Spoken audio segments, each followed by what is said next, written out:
The following podcast is a production of the Podpire Network. Find and listen to our podcasts at thepodpirenetwork.com or wherever you enjoy your podcast. The Podpire Network, a family of inspired podcasts. Hey everyone, thanks for joining us. Welcome to Enabling Motion, the podcast where we bring you the inspiring technology that keeps people moving. I'm Sibel Mufti, and today I'm sharing a novel pneumatic liner for prosthetic devices. Hello everybody, Marc here. Thanks for tuning in. Today I'm sharing a couple pieces of tech that are restoring movement to those with traumatic spinal cord injuries. And I'm Owen, and I'm going to be talking about a company that's looking to monitor both implant loosening as well as spine instability. Thanks for that, Owen. We're going to take a quick ad break, and we'll be right back.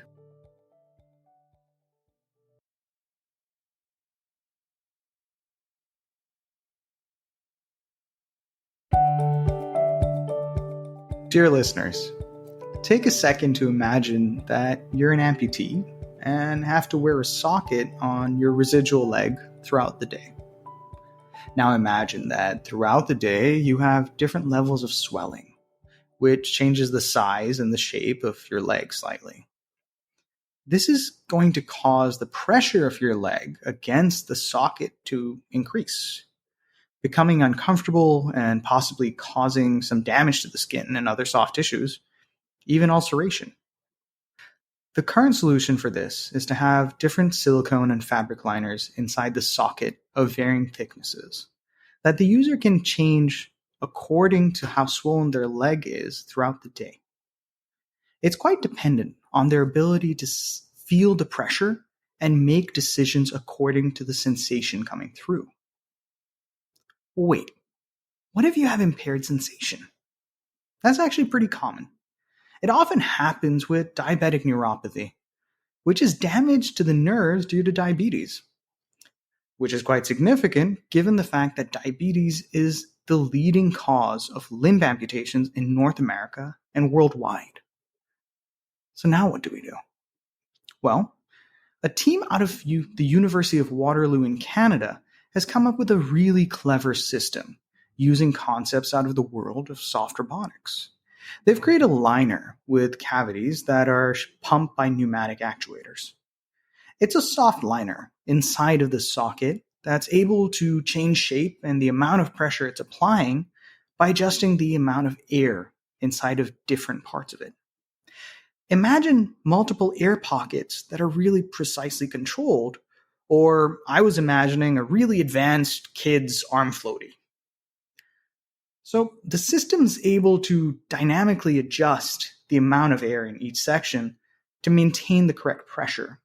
Effectively, it's adapting to the changing shape of the residual limb throughout the day without relying on the user's sense of touch or requiring their constant access and time and effort to change liners throughout the day. And given that swelling of the lower limbs is very unpredictable, it's very, very helpful. So where are we on the R&D spectrum right now? Well, it's still in a lab and it's not a self-contained unit yet. I wasn't really seeing much information about how much power the system took, but it does clearly mention that it's using miniaturized components and that they've found ways to use fewer actuators. So I think it's fair to say it's a fairly small unit, and I'm making a somewhat educated guess that it's fairly low power, which makes me think this is a relatively practical technology that could easily move into regular use, hopefully soon. And I also found similar projects when doing some searching online. I'm really hoping we start to see something like this become more common within the next few years. Hey Sibel, we talk a lot about the importance of socket fit. This could be a huge thing for patients. Any idea about the pressure-sensitive regions we've been taught to offload? Yeah, so that's a great question. We're talking about regions like the fibular head, for example, on the lower leg, which cannot withstand a lot of pressure. And that's in fact one of the team's future goals, for the system to dynamically redistribute pressure away from those areas to areas that are better able to carry those forces. Thanks for that question, Marc. For sure. So what if what we thought was impossible has become possible? Someone who thought they would never have use of their legs had that use returned. A true miracle produced by science. It's what I want to talk about today.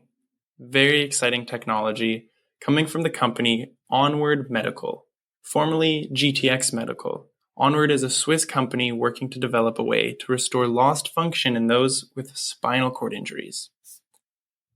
The first device is called the ARC-IM. This device relies on epidural electric stimulation to provide specific stimulation to the spinal cord below a damaged region.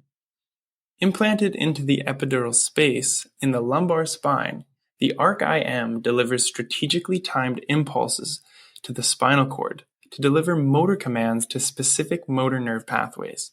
These sequences of stimulation emulate the amplitude and frequency parameters of regular motor commands that would come from the brain, and this device can also potentially help to retrain one's brain and body to use remaining intact nerve pathways instead of the familiar pathways that are damaged. Researchers at Onward had to tackle many difficult challenges to make this technology effective. They worked on the actual surgical techniques to implant the electrode paddle. They used specific software to help determine the ideal placement of the electrodes on the implanted paddle, and they had to fine-tune the timing of the electrical impulses to be able to provide the proper sequence of muscular innervation in order to not only make a single muscle contract, but to generate a contraction pattern in multiple muscles to create the movements that allowed for standing and walking. The device can also be operated wirelessly from a smartwatch or other device. Currently, the ARC-IM has been tested on 3 paraplegic patients with full lower limb motor and sensory loss, but more trials will hopefully be taking place in the near future. All 3 of the subjects were able to stand and walk with only the assistance of a walker. Wait, so Marc, you're saying that we're actually at a point in human history where people who were truly paralyzed and unable to walk are able to walk again? Yeah, that is what I'm saying, and that's crazy. That's a paradigm shift in human history entirely. No, it's mind blowing. It truly is. Wow. A miracle, and I don't like throwing that word around because I'm a man of science, but it is truly, truly amazing what's been accomplished here, providing hope and prospect that we have not seen yet. I know. It does need a moment to just digest how incredible that is, and I would hope that everybody can go on to Onward's website and take a look at the videos and follow the stories of these patients and see this in practice, because it's truly, truly amazing and inspiring. So the second device is the ARC-EX. So this is a non-invasive form of spinal stimulation. This device uses surface electrodes placed over the cervical spine and specific waveforms to provide targeted stimulation to the spinal cord as a means to restore function of a user's arms and hands. In what they're calling the Uplift trial, researchers will be testing the ARC-EX on 65 patients with loss of upper limb function due to spinal cord injury and determining its effectiveness at restoring function and strength to the upper limb. I think the focus of restorative care for people with spinal cord injuries is such an important next step, because current care is focused more on maintenance and adapting to the new circumstance of your life.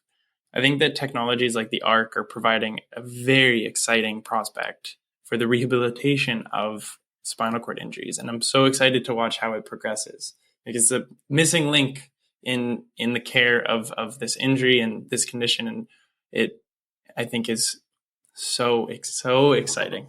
And we'll be back after these breaks that are going to help me pay for a extra thick helmet, because I do not trust bungee jumping with these guys.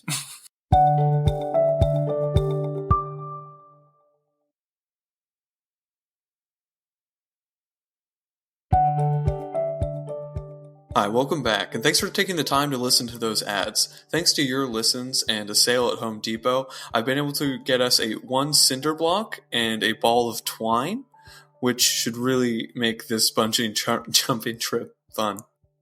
Now, here at Enabling Motion, we really like to talk about things that move. But sometimes there are some things where you don't really want them to move, or you don't want them to move in a certain way. So after someone gets a full knee or a hip replacement, they often have to go in to get follow-up appointments and x-rays. One of the reasons for this is because implants can actually often shift over time. Now, a lot of the time, this isn't a big deal. It's not going to have a large impact, but other times it actually can. And it can also be difficult to accurately measure just how much an implant has moved with conventional x-rays. This is where a company based out of Mabou, Nova Scotia, called Halifax Biomedical Inc., and their complete stereo orthopedic radiography, or SOR for short, comes in. They're looking to provide solutions to two of the largest problems in orthopedics: instability of the spine and loosening of implants. So, how does it work? During the surgery, the surgeon would use a bead inserter to place tiny beads into the bone while replacing the either the hip or the knee replacement. And Halifax Biomedical recommends that there should be 5 or 6 of these beads placed in optimized locations that are visible for multiple views. Afterwards, during the patient's regular follow-up imaging, a low-dose SOR images are taken from using 2 different angles for a 3-dimensional assessment of the patient's bone and the implants. These images are then analyzed by an expert analysts, and very precise measurements are sent back to the surgeon in the form of a report, allowing them to be able to see how the implants have moved in a 3D space. And then these assessments can be done on hip, knee, ankle, spine, and many other joints. All that's really needed is the forethought to have these beads implanted into the bone. So yeah, I guess it's now time for what our favorites of the week were, of the episode. Personally, I think what really got me excited was Marc's topic. I really thought that was very. I mean, I was already thinking about spines this week when I was doing mine. So finding out that Marc was also talking about spines, that might be why. But yeah, my vote for this week is going to be Marc's. Yeah, thanks, Owen. Fair enough. Honestly, I'm exactly on the same page. Like, Marc, your topic is what fascinates me about it is that it's such a fundamental change to the way we view things. For most of human history, if someone gets a major spine injury and ends up paralyzed, that is a lifelong condition. And not to say that is necessarily a change for everyone. You know, I'm sure there's going to be a lot of, there's so much work to do, I'm sure. But the fact that we have gotten to a point where that is actually beginning to change is insane. That is science fiction. It's I almost tear up imagining someone who's has had such a terrible thing happen to a loved one, but there's a chance that now a horrible accident may not result in permanent paralysis. It's just fascinating. Absolutely, it's a complete game changer. And in researching this and some past topics, just these are the ones that I really, really enjoy seeing, and the innovative solutions to solving some of these issues and problems that we thought were never going to be able to be fixed. It's really, really cool. Yeah. So what's your favorite other than yours? Can I choose my own? We've been over this like 100 times. I know. I'm going to say that, Sibel, your topic was my favorite. I love... Because you're making so many sockets. I love the soft robotics. I think it's a very, very cool concept. The little amount that I know about them, they sound very cool to me. And having something that's able to adjust in real time and adapt to the changing volume of the residuum and be able to make those changes without having to take something on and off and be able to just provide that added bit of comfort throughout the day, I think it seems subtle, but I think makes a huge difference in the actual experience of using these devices. And so I really do like that a lot. Yeah, I definitely see that. And I'm really hoping we see that expand and for it to come into regular use, because I definitely can understand from just our school, what they've taught us, that kind of control on pressure would make such a big difference to someone's quality of life and comfort. So absolutely. Well, thank you guys for your topics today. Great. And thank everyone for listening. Message us on Instagram at Enabling Motion Pod. Let us know what your favorites were. Let us know if there's any topics you might want us to cover, or any thoughts, other thoughts you have. Listen to us everywhere that podcasts are found.